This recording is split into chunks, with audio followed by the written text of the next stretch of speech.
Bam, There we're it is. live. Bam, we are live. So welcome to episode 2 of the Vibes and Ventures podcast. My name is Steve Walsh. I'm also known as the Hands-On Angel. This is my good friend Rob Hughes, who's the managing director at Citizens Private Bank in Boston. And we are here to talk about all things startups, what's going on in the ecosystem, who we've met, what trends are happening in an effort to try to help grow the ecosystem. So Rob, how you doing, buddy?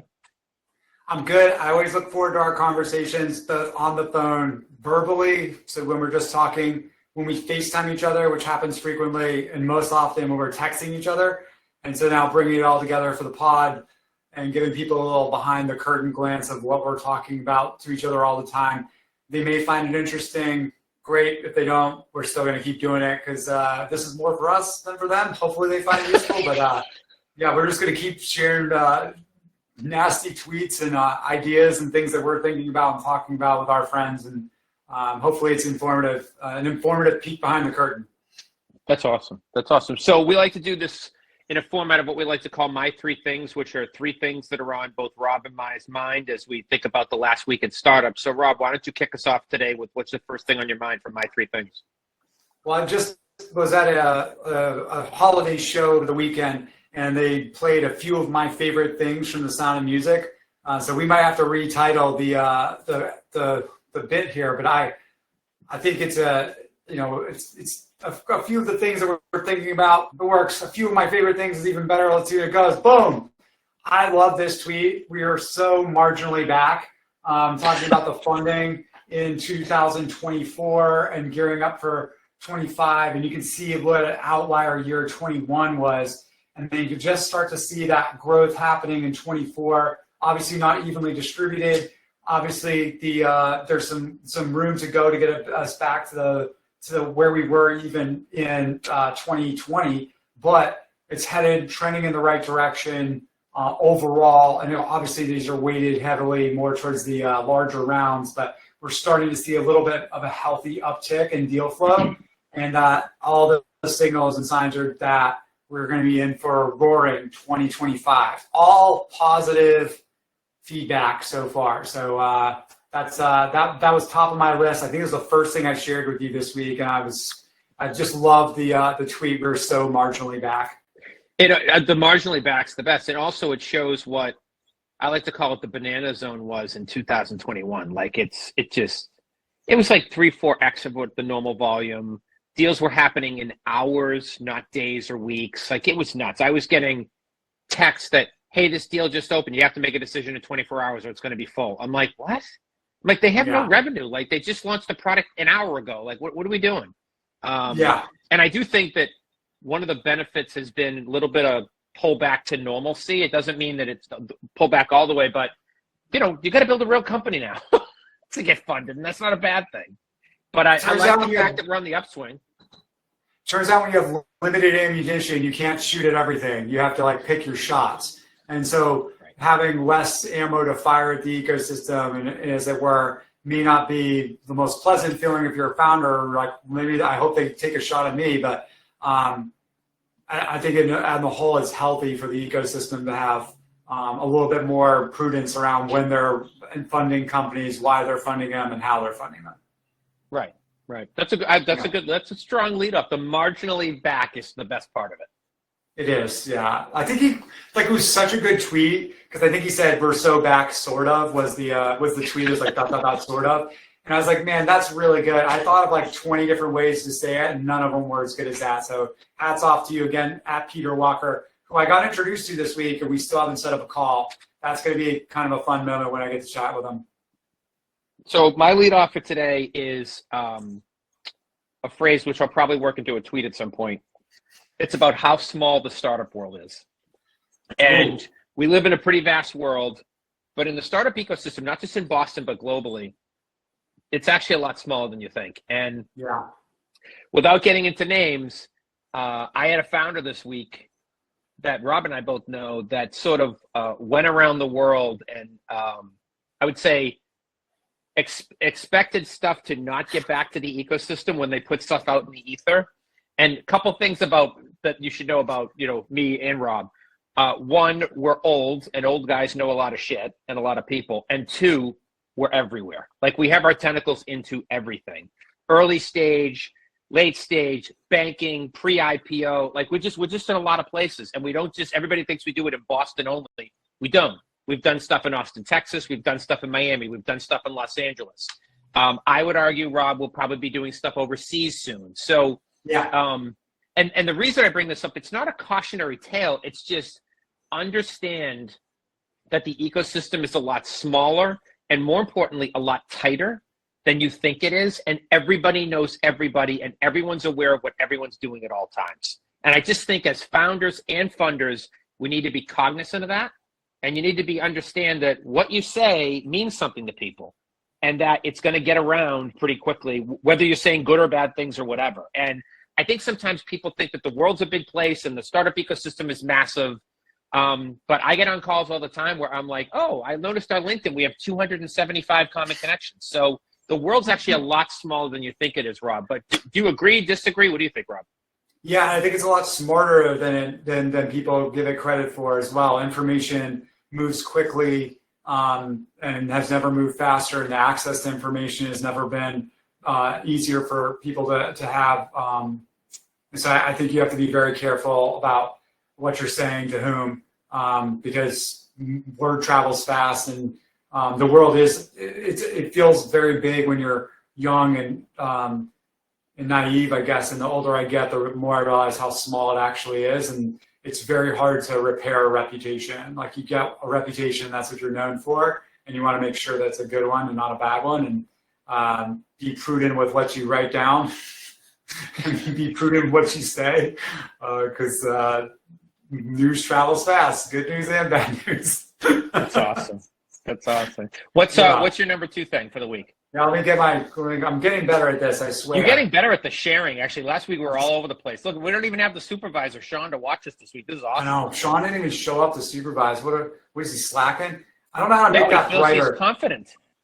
Okay, so this is a former colleague of mine. We worked together at First Republic, Samir Kaji. He runs Allocate, which is a fund of funds, or a platform for GPs to find LPs. So he's been a thought leader in the space for a number of years. I really like this post, like thinking about VCs as a asset class very similar to PE, where you don't consider like very large PE funds as the same asset class as like a micro PE fund. And it's sort of this idea that large VC funds are kind of a different asset class than the emerging fund manager, and they should be treated as such. And so you're not accessing the same sort of asset as you are. In theory, it's the same asset, but it's in actuality and in real practice and practicality, it's not the same asset, because they're playing at different levels, they're playing in different ecosystems, they have different strengths and weaknesses, and as a result, they're sometimes co-investing in the same companies, but a lot of times they're not. And so thinking of them and grouping them together in the same asset class can be kind of foolhardy, especially when you're looking at the numbers where funding is happening, with especially dollar amounts, largely happening from the biggest funds. They're doing the most of the funding. But it's not really indicative of the number of companies that are getting funded by let's call them micro funds or emerging fund managers, and how they're deploying capital. They're not really acting the same way. And so while the industry might be coming back, as it were, we just talked about it, where there's not, the funding is up relatively, most of that's happening at the later stages with these established larger funds. I would agree. Names. And then what we're going to see, I think, is that LPs are going to have an appetite again, hopefully in the future, to start allocating funds back into these emerging fund managers, which is most impactful at the pre-seed and seed stage, just by virtue of the check sizes and where your access to deal flow is. So just a so really the funny thing is, Rob, insight. that the emerging fund managers is one thing, the micro funds is another, and also the I'll call it the angel investor of today has changed. Like when 5-10 years ago, an angel investor was your cousin, your uncle, someone that'll write a $2,000, $5,000 check. I've done rounds in the last year or two. I've had angels come in for $100,000, $250,000. Christina at Edify, the group that led her round was 4 dudes that all had founded TripAdvisor together. It's an angel group within just 4 friends. They wrote $1 million check into the round. So like people think that angels means small dollar amounts. That has changed dramatically. And what's happening is they're taking the place of some of these funds that have gone upstream to fund later stage stuff so they can de-risk. And companies are still getting funded, but they're getting funded by different types of investors now at the super early stages. Yeah, I mean, that tracks. And then great companies are great opportunities no matter what environment you're in. And if anyone's sitting on liquid cash and thinks, man, I can make a big multiple on this investment, they're going to make a move regardless of whether they're an institutional investor, if they're a part of a syndication, or whether they're operating independently or a small group of friends and everything in between. And so making yourself as valuable as possible to potential investors, if that's the route you're choosing, it makes sense to really not close yourself off to these other asset allocators and be like, oh, I'm only going after one type of investor. It's like, no, whoever thinks you're doing the most valuable thing will give you the most money. And hopefully that's aligned with your timeline and your objectives. So you had a fact in there about making sure you understand where you're at as a business. It leads into my second thing for the week of my three things. It's why traction matters more than ever. Part of this pullback has been less capital getting deployed at lower valuations. But the other thing has been the companies that are getting money, and we know a lot of them that are getting checks, they have to be better. They have to have more traction. They have to have not more traction. They have to have real traction. And I'm not talking about a 500 user wait list without paying customers. I'm talking about real customers, strangers, paying real money for your product, and it's growing at a regular rate. I think that's actually a good thing for the founders, and I think it's a good thing for the funders. The days of pre-product, pre-revenue, I got into YC, I want to raise 2 on 20 are over. And I think that's a good thing for founders because their next round doesn't have to be gigantic. You don't have to raise, up to the $3 million pre-seed round. You can raise a $500,000 pre-seed round and go very far on that. And I'll actually give a good example of this because he's in the audience today. My friend Chris Salisbury runs a company called New Doors. And Chris founded this company about a little over a year ago. He was coming to investor office hours, Rob, that I do with Scott Calick on Monday nights, 8 p.m. Eastern for those that are interested. And Chris launched his company here in Entra, and Chris launched his company and bootstrapped the crap out of it and grew it really fast. And over a year, grew it to $1 million in revenue. And now he's raising his first round of funding ever. He waited for that inflection point to have a real company with real paying customers and real growth. And now he's raising his round. And it's never easy to raise a round, but it's a hell of a lot easier when you can say, I don't know what happened, but I launched this product and I thought it would sell. And then a year later, we have $1 million in sales and it's growing double digits month over month. Like that's a really compelling story. And I think that matters today more than ever, but I'd love your thoughts on it. I think that's there. It's always important to be able to prove that the thing you're doing has the upside potential that's necessary for it to be venture scalable.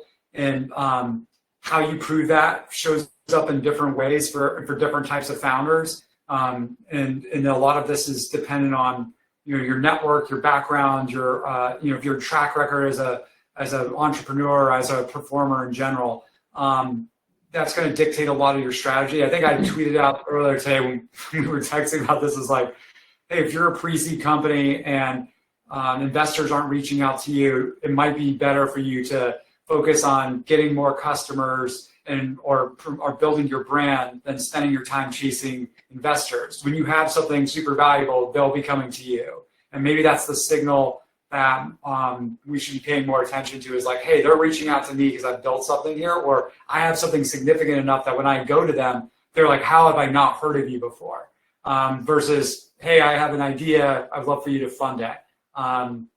Those are completely different approaches, and they can work depending on the idea and the person, but for most founders, it's useful for them if they don't have the network or they don't have the reputation necessary to raise a round off of an idea.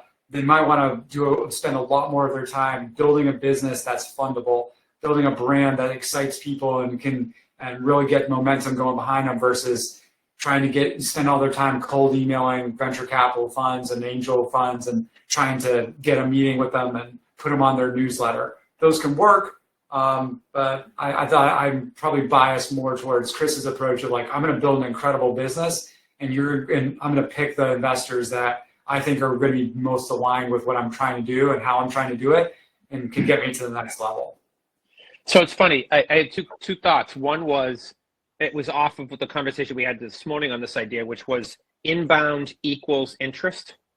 Oh. Meaning you know you're fundable when people are coming to you to give you money.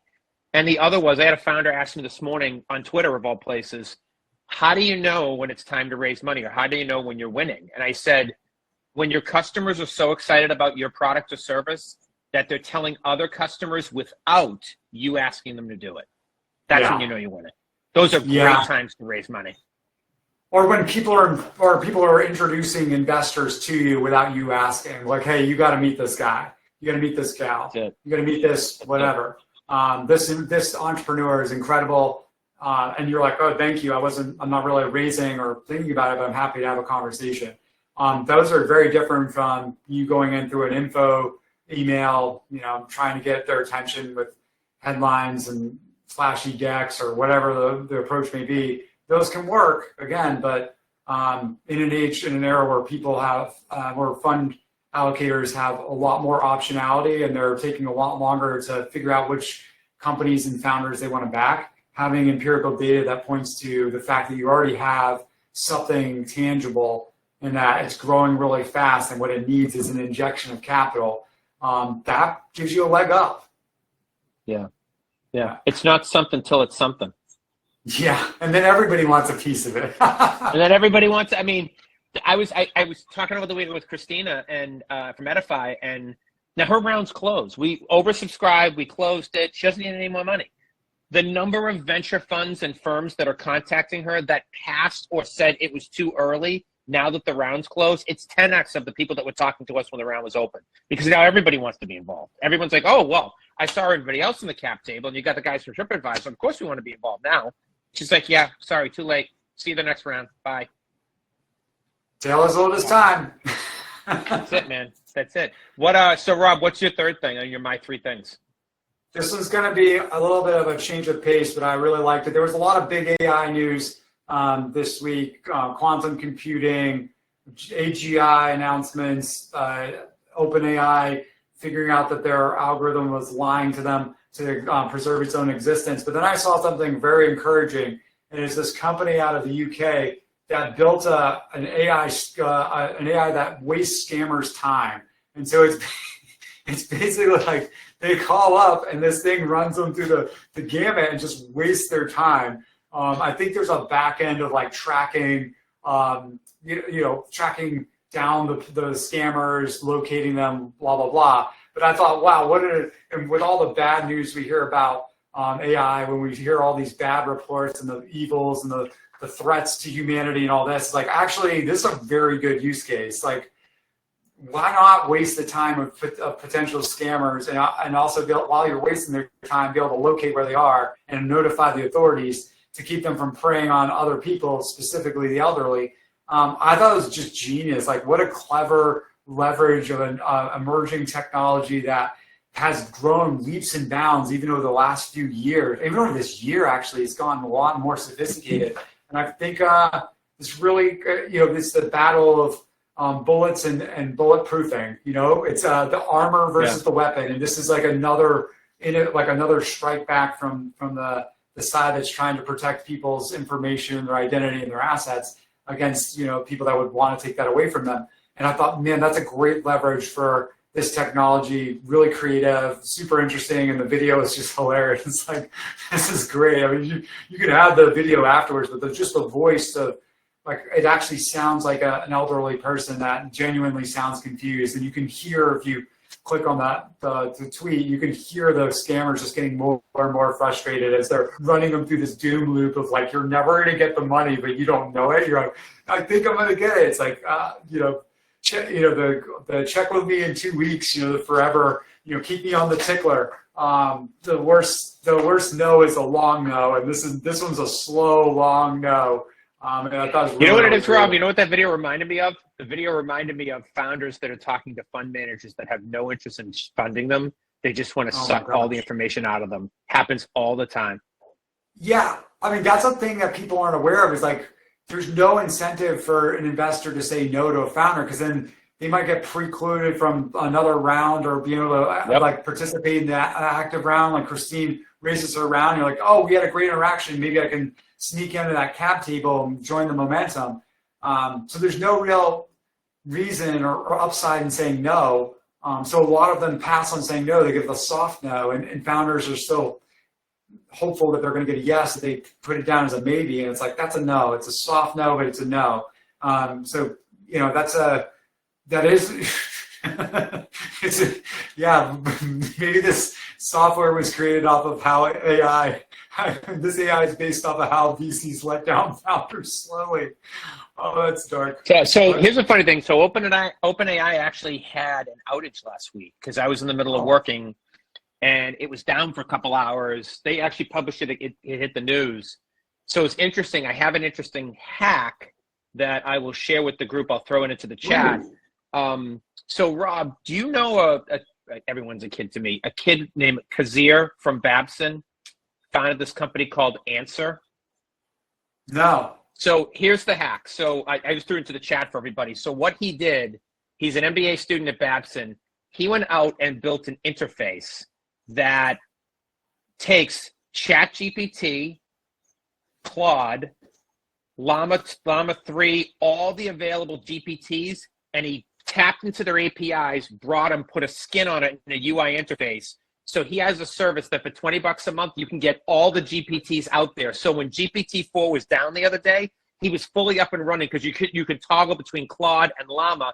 And what you can also do is test the GPTs against one another to see if you get the same answers or the right answers. I don't think that what I said to him is, Rob, he launched it at Babson like 90 days ago. He's got a couple of hundred subscribers paying $20 a month for this already. So I said, good. You could literally build this into 5,000 or 10,000 subscribers, probably flip it for a couple $1 million, but this is not your holy shit idea. This is not this is not, the defensibility is really hard. It's basically a skin on a bunch of APIs, but it's really cool in that last week I saw why it exists, because I'm like, these things go down, and when they go down, they impact your business, and I was just able to toggle and do something else. So, because there's a really smart founder, by the way, coded all this himself in a weekend. The kid is off the chart smart. If you don't know him, Rob, I'll make an intro for you. He's someone you should know. I'd love to meet him. I think that's really sage advice too. Of like, hey, this probably, how it exists today probably isn't the thing, but it's a great thing. Maybe there's some learning you can get from the technology's already built, or just acquire users and have a nice little set it and forget it business that like pumps money to him every month. But man, that's what really I told him. I'm like, dude, you could get this to 10, 20,000 a month in revenue very quickly with very little work. It's like Netflix for chatbots. And you know what it was? I mean, Rob, sometimes the solutions are obvious. I go, what made you think of this? He goes, I use GPT a lot. He goes, I get tired of having to toggle between GPT-4, Llama, Claude, and I was going to these different sites. And I'm like, they're all open APIs. Why don't I just build an interface, put a skin on it, combine all of them, and then charge $20 a month, which is what everyone's paying individually for these. So it's just cost savings. So instead of paying $20 for each of them, you pay $20 for Ants and you get all of them. Wow. Not bad, huh? Boston dude. Bad. Just saying. Not bad at all. Little love for our Boston homies. Just saying. I'm long on all, like Babson and the whole creative. Like they spin out a bunch of entrepreneurial folks that are, just going after it. So, right. I've got my good.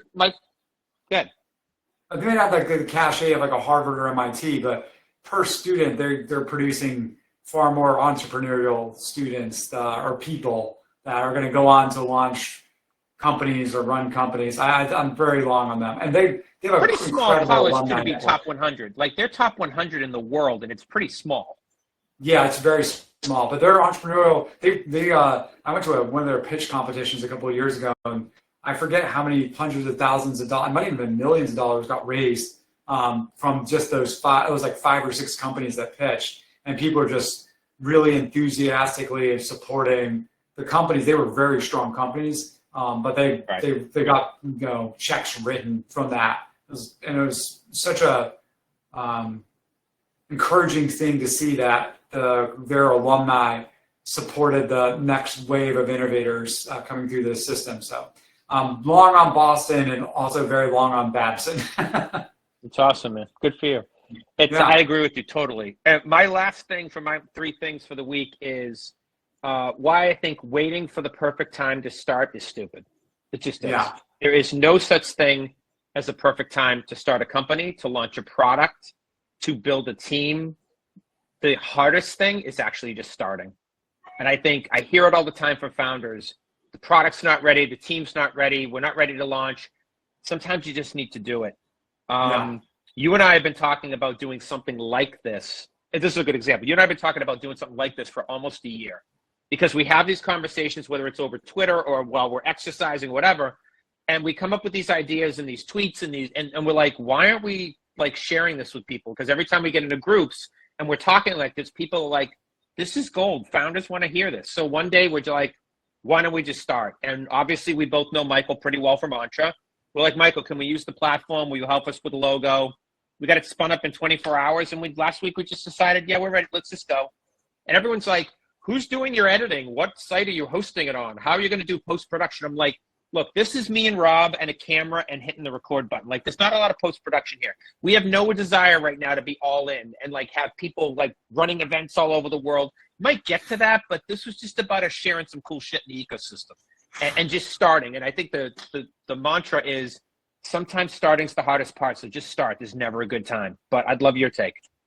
Yeah, I think it's just go for it. I mean, you said in the chat, I mean, Nike crushed with that. Their logo, their slogan, just do it. But it's some of that's in there. Stop talking about it, start doing it. That's the hardest part, is transitioning from it being an idea that you keep in your head to one you're sharing with other people, and then actually pursuing it.